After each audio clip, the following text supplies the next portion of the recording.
Tonight, when the sun goes down, you are going to do something that no human did for almost the entire history of our species.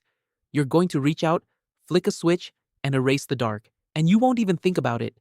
One small motion of your finger, and the night just disappears. It's the most ordinary thing in the world. It's also one of the strangest things our species has ever done. Because for 99% of the time humans have existed on this planet, that switch did not exist. There was no off button for the dark. When the sun set, the world simply went black. So black that you genuinely could not see your own hand held up in front of your own face, a darkness most people alive today have never once experienced. And here's the part that's hard to feel in your bones. For more than 300,000 years, every single one of your ancestors, all of them, spent roughly half of their entire life inside that darkness. No candles for most of that span, no lamps, no glow to scroll through, just the black sky overhead, the cold scatter of the stars, and whatever fragile fire they could manage to keep alive until morning. So here's the question that almost nobody stops to ask. With no screens, no books they could read, and no light to do anything by, what did they actually do for all of those hours? Hour after hour, night after night, for 10,000 generations. And the answer turns out to quietly rewrite three things we thought we understood: how we sleep, how we tell stories, and what it actually means to be a human being. Let's start with fire, because fire is the reason any of the rest of this was even possible. The earliest solid evidence of humans deliberately controlling fire comes from Wonderwork Cave in South Africa, dated to roughly 1 million years ago. Burnt bone, ashed plants, fire kept on purpose, inside a home.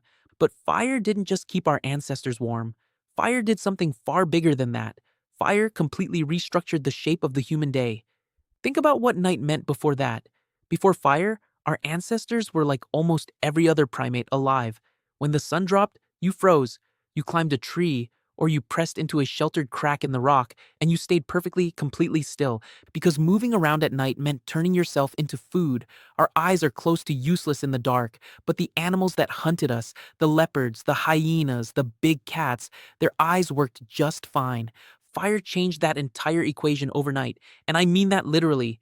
A single campfire throws out a circle of safety, somewhere around 30 feet across. Inside that ring of light, the predators will not come. Outside of it, in the dark, you die. It really is that simple. And this isn't some dramatic guess. Anthropologists watching modern hunter-gatherer groups have recorded it directly. People who wander away from the fire at night are far more likely to be killed by something out there, even now, even today.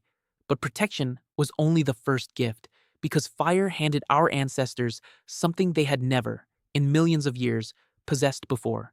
Fire gave them spare hours. Walk it through. Before fire, the useful day ended hard at sunset. That's maybe 12 hours of light in high summer and as few as 8 in the dead of winter. After dark, you were simply done. Fire suddenly bolted 2, 3, 4 extra usable hours onto the end of every single night, and across thousands and thousands of generations, what our species chose to do with those borrowed hours slowly, quietly, changed what we are. In 2014, the anthropologist Polly Weisner published a study on exactly this in the Proceedings of the National Academy of Sciences. And the way she gathered her evidence is the remarkable part. She spent years recording the everyday conversations of the Juhuansi of the Kalahari Desert, one of the very last peoples on Earth still living something genuinely close to the original human way of life. And when she sorted what they actually talked about, their day split cleanly, almost shockingly, into two completely different worlds. During the daylight hours, around 80% of all conversation was pure business. Who's hunting which valley? Which plants are ripe? Who owes who? Logistics, complaints, negotiations. Daytime talk was work, but at night, once everyone settled around the fire, the entire character of human conversation transformed into something else. At night, 81% of what people talked about became stories, tales of people in far-off places, adventures, myths about how the whole world began, and jokes, the kind that pull a laugh out of the entire camp at once. Wiesner's argument from all of this is quietly enormous. She believes that firelight conversation is the place where human culture itself was born. The campfire was the very first theater, the first classroom, the first church, all of it in one circle of light. It is where humans first learned to reach past the immediate, hungry present and to imagine things that did not exist yet. The fire is, in a very real sense, where we became us. But the night was never only about the fire.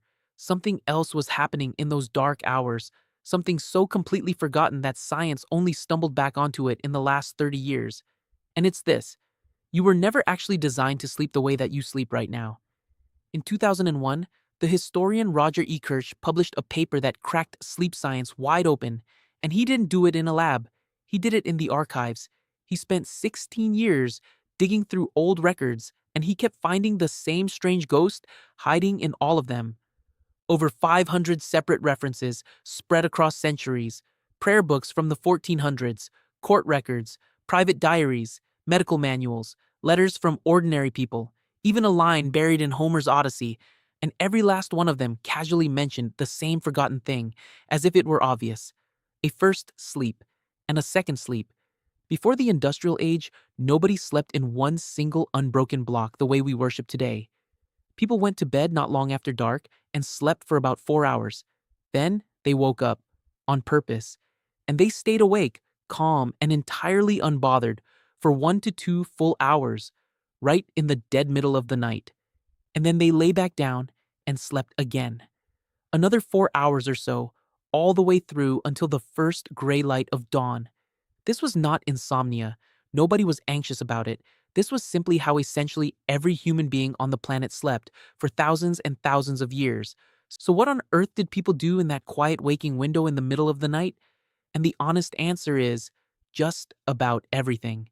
A 16th century French physician actually advised couples that this was the ideal hour to conceive their children, because, in his medical opinion, rested and relaxed, they would simply do it better. Other people got up and visited their neighbors. They turned over their dreams while they were still warm and fresh. They prayed, they wrote, or they simply lay there in the dark and they thought. A doctor's manual from the 1500s called these the very best hours of the entire day for study and for reflection. They even had a name for this strange, peaceful gap. They called it the watch. Now, you might reasonably wonder how on earth historians missed something this huge for so long. And the answer is genuinely uncomfortable. They didn't miss it. They kept quietly mistranslating it. Because they simply could not imagine that people ever slept any differently than they themselves did. That assumption ran so deep that translators bent ancient Greek and medieval Latin to make the words fit their own modern nights. And then, decades later, science walked in and proved the dusty old history exactly right. In 1992, the psychiatrist Thomas Ware, working at the National Institute of Mental Health, ran one beautifully simple experiment to test it. He took a group of ordinary volunteers and stripped every scrap of artificial light out of their nights.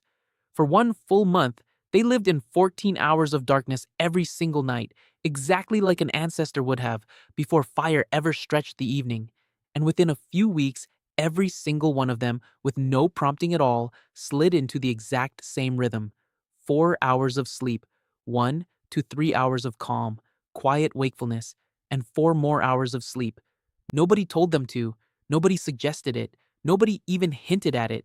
They just did it as though some ancient program had been sitting patiently inside them the whole time, buried under a century of electric light, just waiting for the dark to come back. And when Vare measured the hormones in their blood during that strange waking hour, he found something genuinely remarkable. Their brains were flooded with prolactin. That's the same calm, settling chemical your body releases during deep meditation and in the warm minutes after orgasm. So these people weren't bored or anxious or staring at the ceiling in frustration. They described feeling peaceful, a floating, reflective, almost meditative calm. This wasn't a gap in their sleep at all. It was its own distinct state of consciousness, one that most modern humans have never felt, not even once. So if this rhythm is built so deep into us, what destroyed it? The answer is almost embarrassingly simple: light. In the 1600s, cities started hanging street lamps. Paris was one of the very first, under a king who wanted to scare the crime out of the dark. London quickly followed, and the night, which for all of human history had been a place of real fear, slowly turned into something you could just casually walk through.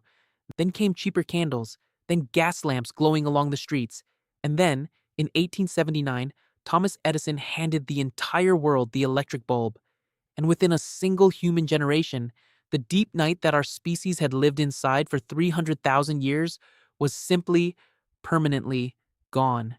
Here's a small detail that almost nobody ever notices. Our word curfew comes straight from the Old French couvre-feu, and it means, very literally, cover the fire. In medieval towns, a bell would ring out across the rooftops at night, and that bell was the signal for everyone to smother every last flame, not for safety, but because the night was supposed to be dark. Night was for sleeping. Night was when you were meant to be small and quiet and a little bit afraid. In a lot of cities, simply walking outside after dark without carrying a lantern was flat out illegal. The night belonged to criminals and to the supernatural. People feared it in a way that is almost impossible for us to truly feel today. And then, slowly, we conquered all of it. We drowned the night in light, and we proudly called that progress. But it's worth stopping to really look at what we quietly traded away to get it. The average modern human now soaks in artificial light for 7 or 8 hours after the sun has gone down. And that light, especially the cold blue glow pouring off your screens, shuts down your body's production of melatonin. That's the hormone whose entire job is to tell you it's finally time to sleep. And here's the cruel part. Your body genuinely cannot tell the difference between a light bulb and the sun. When bright light lands on your eyes at 11 at night, your ancient brain just shrugs and decides, well, it must be daytime. So it delays the sleep hormone, it fragments your rest into pieces, and it scrambles a circadian rhythm that took literally millions of years to fine-tune. And yet, that old program is still in there, fully intact, just waiting. Researchers found that people who go camping for just one single week with zero artificial light reset their melatonin cycle by nearly 2 whole hours. Their bodies start releasing it at sunset again, exactly the way an ancestors would have. That is all it takes. 1 week of real darkness and 300,000 years of programming quietly wakes back up. So we didn't just change when we sleep. Something stranger than that happened. We deleted an entire phase of human consciousness. That quiet, floating, reflective state in between first sleep and second sleep, the one that Vare's subjects described as so deeply peaceful, simply does not exist anymore for the vast majority of people. Instead, we have insomnia, and we treat it like a disease, something to be diagnosed and medicated away. But what if, at least some of the time, it isn't a disease at all? What if waking up at 2 in the morning and lying there quietly in the dark isn't your body breaking down on you? What if it's actually your body remembering perfectly exactly what it was built to do? Because for 300,000 years, your ancestors spent their nights inside a rhythm that modern science is only just now beginning to understand. They gathered at the fire and told the stories that slowly built whole civilizations. They slept in two gentle halves, with a window of pure stillness held in between them. They lived underneath a darkness so total, so complete, that the Milky Way wasn't some rare thing you drove for hours to go and see.